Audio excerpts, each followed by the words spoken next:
Hi, lovelies. The more we deepen the novel, the more we are hooked in it, and we want to know more incidents, right? To save your pulse, let's start chapter 4. Again, I would like to remind you that it is an imaginary story. I would like you to bring your sticky note, your highlighter, pen, along with your book beside you. Chapter 4, The Spirit of Christmas Past. Scrooge was anticipating the spirits' visit as Marley had told him. He was waiting the arrival of the three spirits. Again, the weather had played a vital role here. In other words, the vagueness and the fogginess added a remarkable sense of suspense.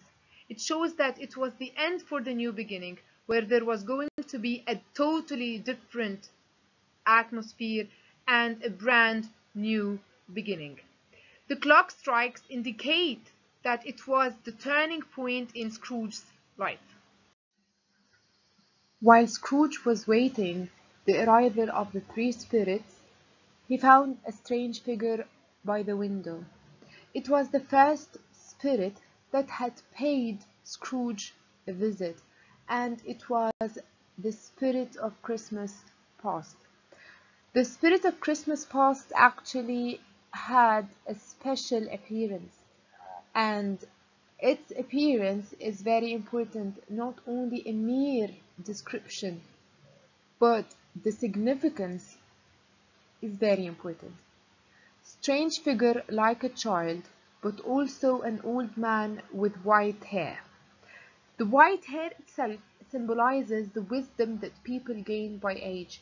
As we know, old people have experience in life because they have passed through many phases in their lives, so they gained this experience, and these phases had enriched them with many experiences.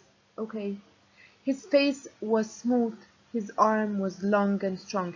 This strength symbolizes the strong memories. Whenever you go, your memories are inescapable. You cannot evade your memories. Okay? It's something very hard to forget or to erase any memory completely from your head. He was wearing white robe and was holding a branch of green holly. From the top of his head there came a bright clear light and a cap on his hand. The bright clear light symbolizes the purity and the innocence in life, referring to the childhood period. Okay. Moreover, this light was like guidance for Scrooge. It was like a lead for his path. The spirit seems to embody the innocence of children, and yet possesses the wisdom associated with age. Two things we typically do not think of as going together. We cannot think that an old man who has experience in life can be like a baby or like a child, but this spirit, he had both the wisdom gained by age and the purity, okay, in the children. Can you notice Scrooge's astonishing gaze and remarkable surprise when he saw the spirit? Can you see? Can you see the appearance of the spirit itself? Okay, page 22, and please highlight every single paragraph and write the analyses. Why do you think Scrooge had demanded from the spirit of Christmas past to cover the light above his head? When Scrooge had encountered the light that was coming from the top of the spirit's head, he asked the spirit to cover the light with the cap in his hand. Why? And how this cap was created. Scrooge wanted the spirit to cover the light on his head using the cap on his hand. This cap was created from Scrooge's obnoxious and hideous behavior. Scrooge was mean, miser, tight-fisted, hard-hearted. He didn't celebrate Christmas. He mistreated his clerk. He didn't pay him enough wage. All of these hideous and bad attitudes were the main reason behind the creation of the cap. Scrooge couldn't stand the light that was coming from the top of the spirit's head, because this light represented purity and innocence that Scrooge lacked. Scrooge couldn't bear such light. Do you remember in chapter 3 when darkness didn't irritate Scrooge? He wasn't worried about darkness, not only because it was cheap, but also because it suited Scrooge's personality.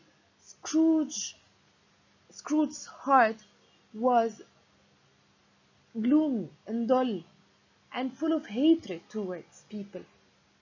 So light for Scrooge, he couldn't bear it. Scrooge's tone had changed during his conversation with the spirit of Christmas past. He didn't want to receive the same doomed fate as Marley. He didn't want to be chained after death. So he noticed and he realized that it was the inescapable turning point, and the lesson was about to start and the beginning of the change. The setting has changed, and the city, with all its crowd, tense, foggy, and gloomy atmosphere, had vanished, and the countryside, with all its greenish fields and pure atmosphere, had dominated the scene, and laughter had filled the whole mood.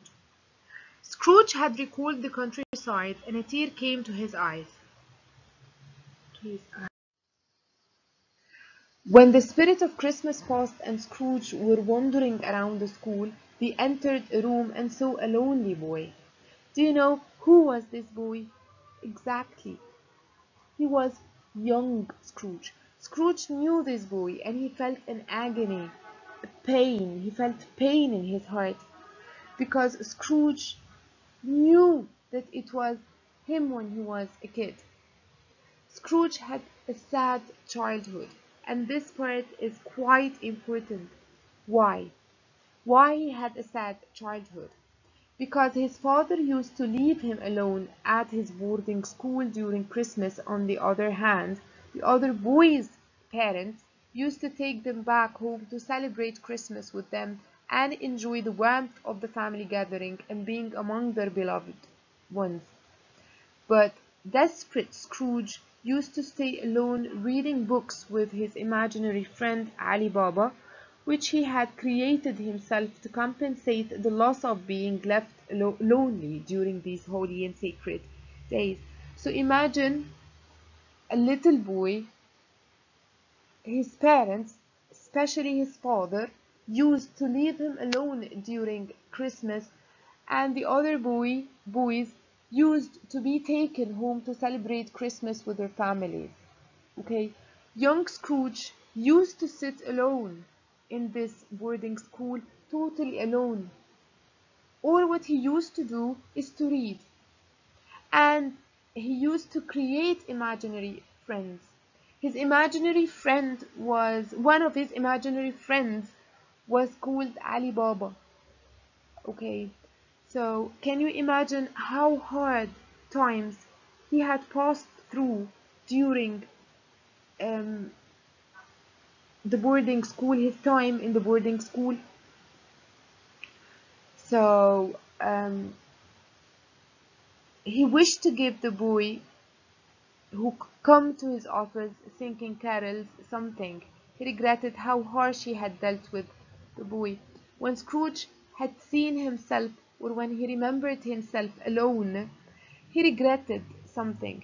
He regretted that he didn't give the boy who came to his office on Christmas Eve. Do you remember this boy who stepped in Scrooge's office singing carols, waiting any treat from Scrooge? But unfortunately, Scrooge had picked the stick and he was about to hit him.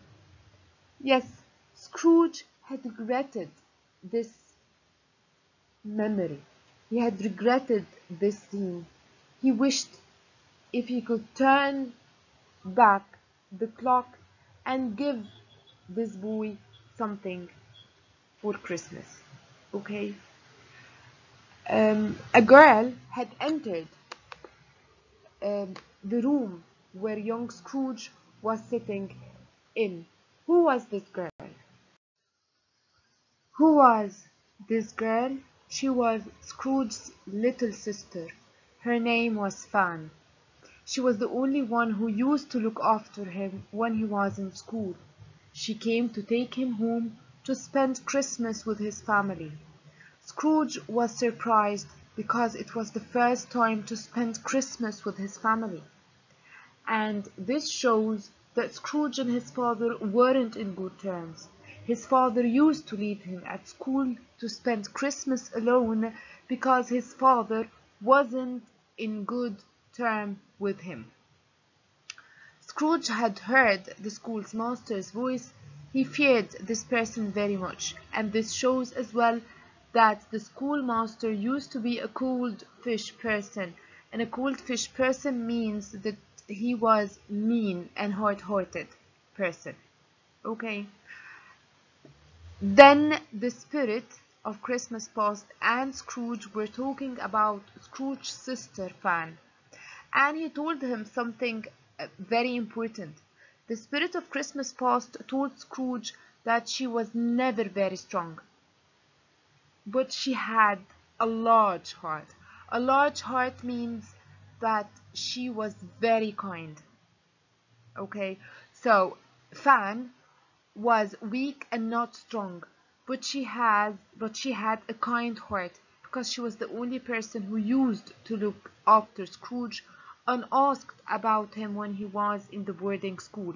She was one of the very few and perhaps the only person who ever truly loved him. She was married and had a son, and she died young. Okay, this shows how the spirit wanted to show Scrooge how his sister was kind to him and how he was mean and cruel to her son, who was Fred. Fred was the person who entered the office wishing his uncle Merry Christmas and invited him to have Christmas dinner with him, and Scrooge harshly rejected, and he didn't accept his invitation. Okay, and he didn't buy all the words that Fred had said concerning Christmas as a charitable time and a holy sacred time. Fred was Scrooge's nephew and only family member remaining, yet Scrooge never really approached Fred, even as being Fan's son. He refused to accept Fred's invitation to get along together. So, the spirit of Christmas passed. He showed Scrooge this memory in particular to remind him with Fan and how she was kind to him and how she looked after him. And on the other side, he was mean to her son instead of taking care and looking after him.